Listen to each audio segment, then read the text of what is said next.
Good morning students. कैसे हैं आप सभी? उम्मीद करता हूं अच्छे होंगे।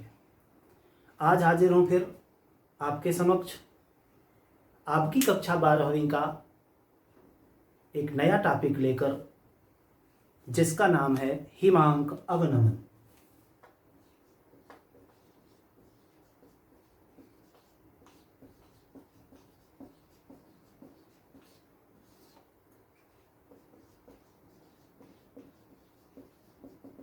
The prison in freezing point।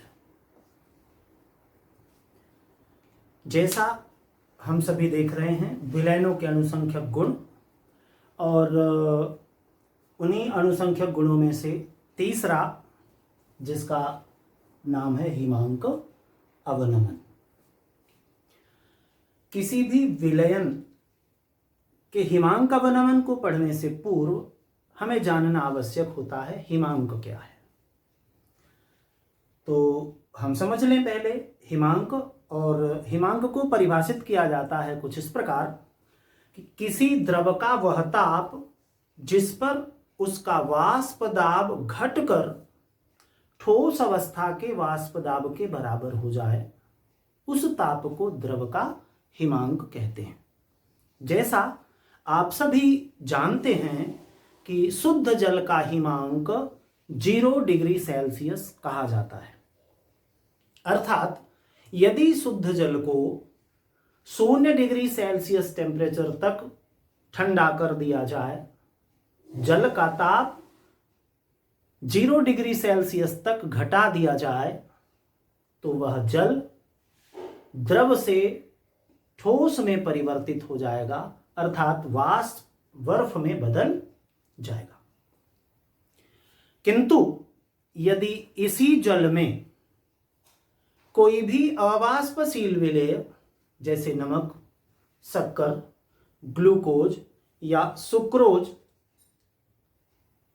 घोल दिया जाता है, तो ऐसे पदार्थों के घुल जाने के कारण जल के वाष्प दाब में कमी आती है, और उसी वाष्प दाब में अवनमन के साथ साथ जल का हिमांक भी घट जाता है। यही कारण है कि जब हम अवाष्पशील विलेय मिले हुए जल को शुद्ध जल के साथ फ्रीजर में रखते हैं, तो शुद्ध जल वाली ट्रे का जल बर्फ में परिवर्तित हो जाता है, किंतु नमक मिश्रित या शक्कर, सुक्रोज या ग्लूकोज मिश्रित जल बर्फ में परिवर्तित नहीं होता। एक प्रयोग कर सकते हैं हम सभी। हमारे फ्रीजर में बर्फ बनाने की ट्रे है। उस ट्रे के अलग अलग कंपार्टमेंट, 6 कंपार्टमेंट कम से कम होंगे। उनमें एक में केवल पानी भर लीजिए, दूसरे कंपार्टमेंट में जल और नमक डाल लीजिए, तीसरे में जल, शक्कर और दूध मिला लीजिए, चौथे में चॉकलेट पाउडर, जल और दूध मिला लीजिए, और इन सब को एक साथ फ्रीजर में समान समयांतराल के लिए रात भर फ्रीजर में रखकर छोड़ दीजिए। सुबह आप पाएंगे कि जिसमें शुद्ध जल है वह तो पूरी तरह जमकर बर्फ बन गया है।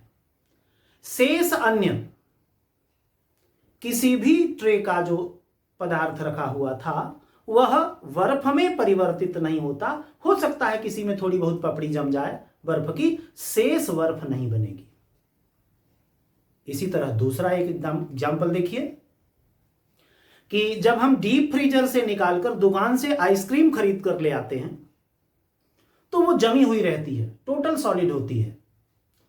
किंतु यदि हम ये सोच लें कि वहां से जमी हुई आइसक्रीम लेकर आए हैं और अपने घर के फ्रीजर में कुछ देर के लिए रख दें, फंक्शन होने में देर है, तो वह हमारे फ्रिज के फ्रीजर में रखा हुआ आइसक्रीम कुछ देर के पश्चात पिघलना शुरू हो जाता है, मेल्ट हो जाता है। उसका कारण यही है कि उसका हिमांक 0 डिग्री सेल्सियस से भी कम है। हमारा फ्रिज जो है जिस ताप पर बर्फ बना लेता है, उस ताप पर अवाष्पशील विलेय मिश्रित किसी भी द्रव को बर्फ में परिवर्तित नहीं कर सकता।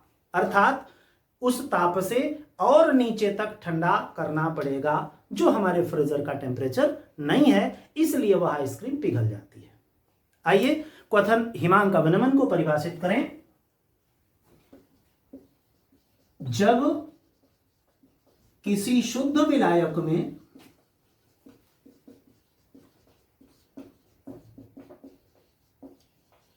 कोई अवाष्पशील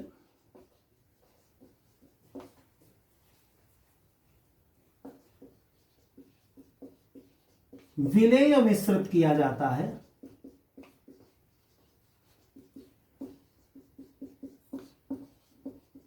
तो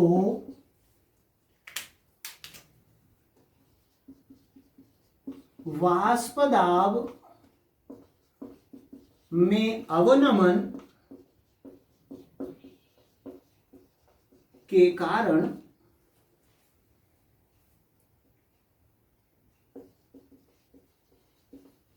शुद्ध विलायक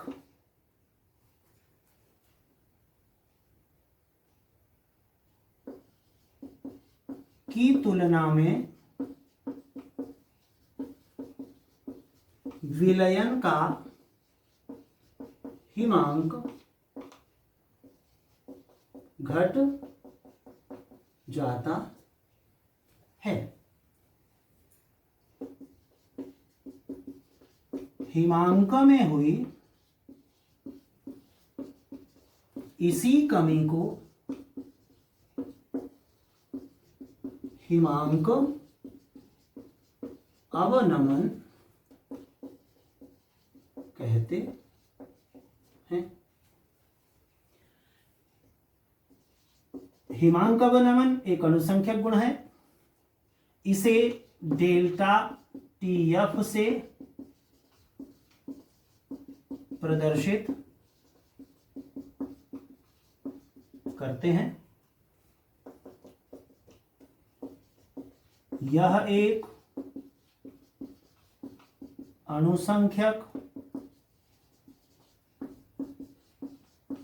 गुण है।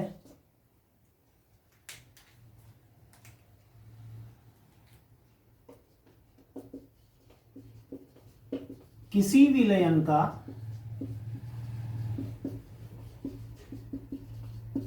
हिमांक अवनमन डेल्टा टीएफ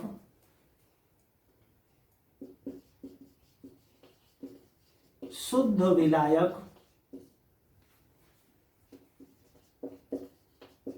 के हिमांक टी स्टैंडर्ड और विलयन के हिमांक टी के अंतर के बराबर होता है। अतः इसे लिखा जा सकता है delta T F is equal to T standard minus T. ये हमारा हिमांक अवनमन का व्यंजक है। ऑब्जेक्टिव में कई बार एक प्रश्न आया करता है कि किसी भी विलयन के हिमांक अवनमन का सही सूत्र है। तो हिमांक अवनमन में शुद्ध विलायक का हिमांक पहले और विलयन का हिमांक बाद में होगा। लिखा जाएगा delta T F is equal to T standard minus T zero. ठीक है, तो इसके पश्चात आगे देखते हैं हम हिमांक अवनमन का व्यंजक आगे कैसे विस्तारित किया गया, कैसे बढ़ाया गया। क्वथनांक उन्नयन में आपने देखा है, प्रायोगिक सत्यापन से सिद्ध हुआ था कि क्वथनांक उन्नयन मूललता के समानुपाती होता है। ठीक उसी प्रकार प्रयोगों द्वारा सिद्ध किया गया है कि ज्ञात किया गया है कि किसी विलयन का हिमांक अवनमन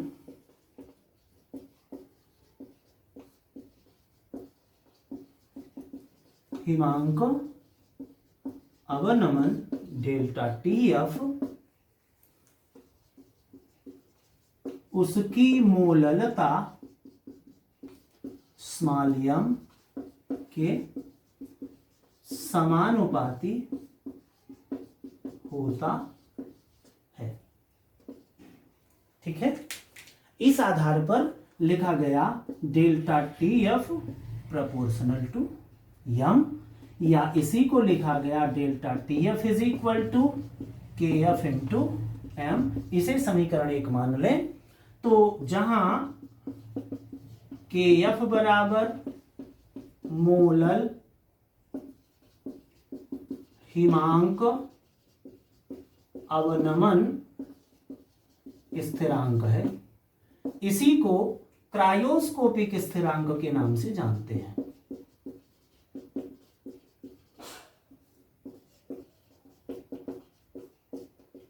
क्रायोस्कोपिक कांस्टेंट भी कहलाता है KF।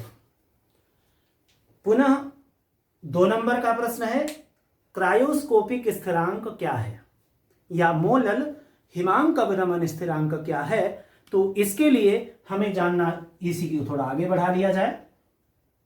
यदि m इज इक्वल टू 1, हम मान लें कि m इज इक्वल टू 1 है, अर्थात विलयन की मोललता 1 है। और 1 कब होगी? जब 1 मोल विलेय 1000 ग्राम विलायक में घुला हो। यह शर्त है मोललता की परिभाषा से। इस आधार पर हम कह सकते हैं कि delta TF is equal to KF, और यहीं से परिभाषा निकल गई हमारी, अर्थात हम कह सकते हैं क्या,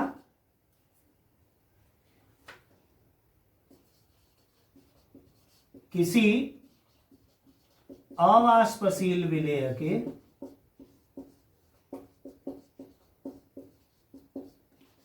एक मोल को 1000 ग्राम विलायक में घोलने पर जितना हिमांक अवनमन होता है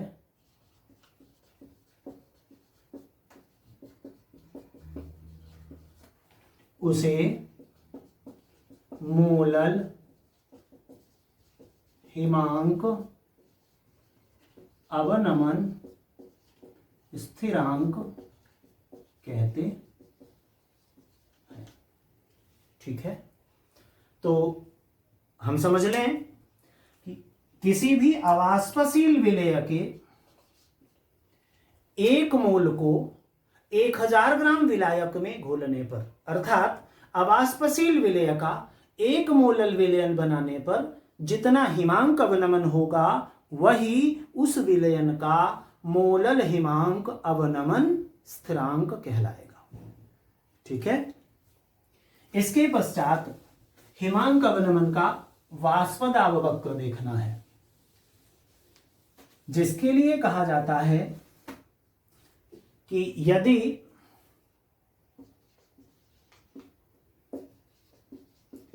विलायक और विलयन के वाष्पदाब तथा ताप के मध्य ग्राफ खींचा जाए तो एक वक्र प्राप्त होता है। वह ग्राफ कुछ इस प्रकार,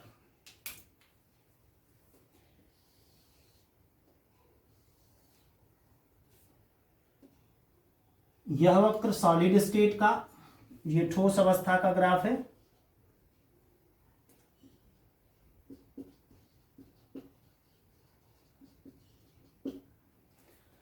विलायक का को जैसे जैसे ठंडा करते हैं तो उसका वाष्पदाब घटता है और एक अवस्था आती है कि वह ठोस अवस्था के वाष्पदाब के बराबर हो जाता है। यहां कायम किया बिंदु x, और जिस बिंदु पर विलायक का वाष्प दाब ठोस अवस्था के वाष्प दाब के बराबर होता है, उसके संगत ताप T0 विलायक का हिमांक कहलाया। ये विलायक, इस ग्राफ में भी विलायक का वक्र ऊपर रहता। दूसरा, जब विलयन को ठंडा करना शुरू करते हैं तो वह भी क्रमशः ठंडा होता चलेगा, वाष्प दाब घटता जाएगा, और घटते हुए एक अवस्था आएगी कि उसका वाष्प दाब भी ठोस अवस्था के वाष्प दाब के बराबर होगा। जहां पर यह वक्र ठोस अवस्था के वाष्प दाब वक्र को क्रॉस करता है, उसके संगत ताप, वहां बिंदु y कायम किया, और उसके संगत ताप T को विलयन का हिमांक कहा। और इन दोनों तापों का डिफरेंस क्या कहलाता है? Delta TF। यहां महत्वपूर्ण है कि इस ग्राफ से स्पष्ट होता है कि 3 प्रमुख निष्कर्ष हैं। प्रत्येक ताप पर विलायक का वाष्प दाब वक्र, विलायक का वाष्प दाब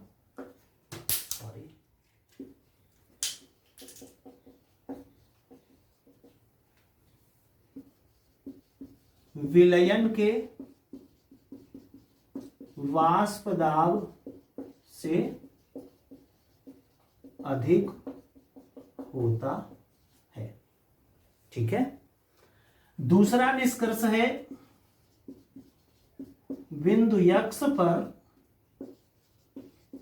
विलायक का वाष्प दाब घटकर ठोस अवस्था के बराबर हो जाता है। इसके संगत ताप T0 विलायक का हिमांक होगा। इसी प्रकार किस बिंदु पर? y पर। बिंदु y पर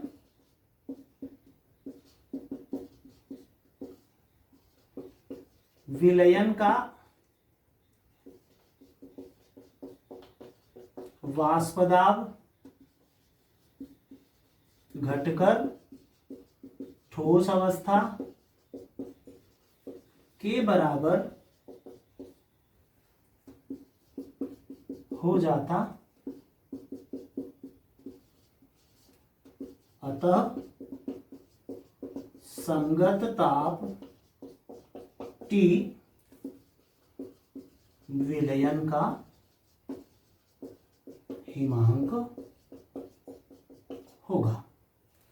और दोनों तापों का अंतर डेल्टा TF कहलाता है।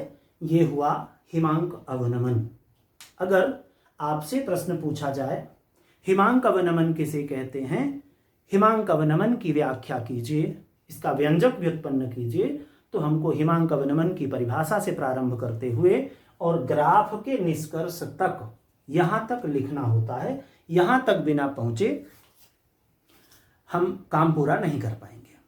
ठीक है। इसके उपरांत दूसरा इसी से जुड़ा हुआ छोटा सा टॉपिक है, आपके लिए 2 नंबर का प्रश्न हुआ करता है, हिमांक अवनमन द्वारा विलेय के अणुभार की गणना करना।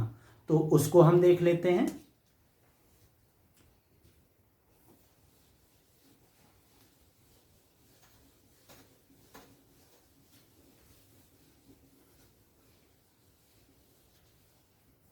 हिमांक अवनमन द्वारा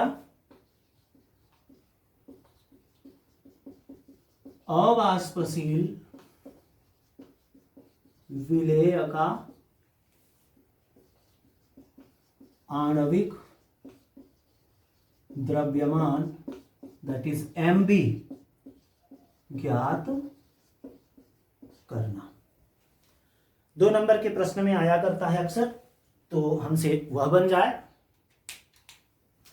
और आसान है, हम शुरू करेंगे इसको कहां से।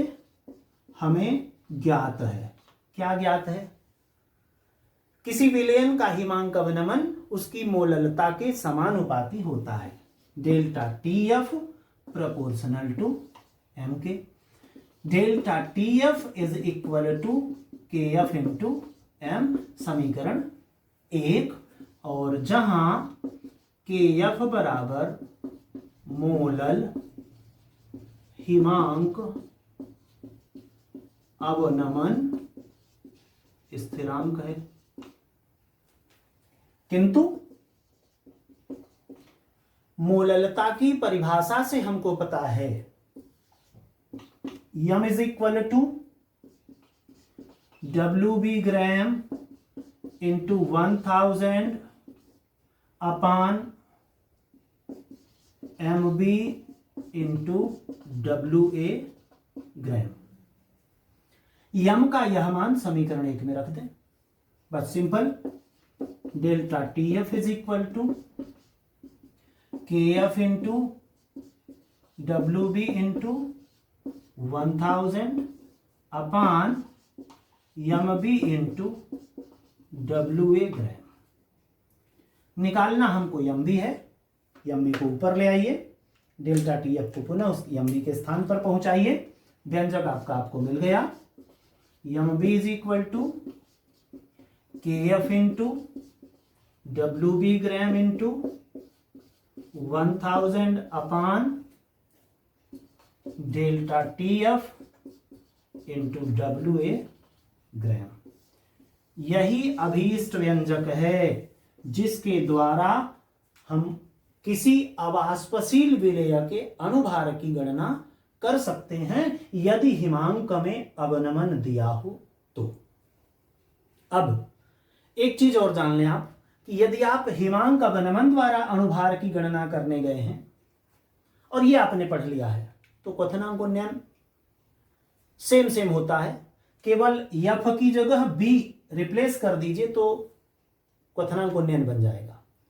और क्वथनांक उन्नयन पढ़कर गए हैं, हिमांक अवनमन आ गया है तो केवल जहां यफ संकेत लगा है या बी पढ़कर गए थे वहां यफ लगा दीजिए, बाकी कुछ डेरिवेशन सेम। तो दो में से किसी एक को अच्छे से पढ़ करके चलें, और दोनों सरल है, दोनों सीख करके चलें तो बहुत बड़ी अच्छी बात है। और नहीं तो एक को तैयार करके चलें और दूसरे का एब्रिविएशन चेंज करें, आसानी से हम 2 नंबर अपने सुरक्षित कर सकते हैं। उम्मीद करता हूं कि यह टॉपिक आपको पसंद आया होगा। अच्छा लगा तो पुनः वीडियो को लाइक करें और हमारे चैनल को सब्सक्राइब करें। अगले टॉपिक के लिए हमारे साथ पुनः बने रहें। आप सभी का बहुत बहुत धन्यवाद।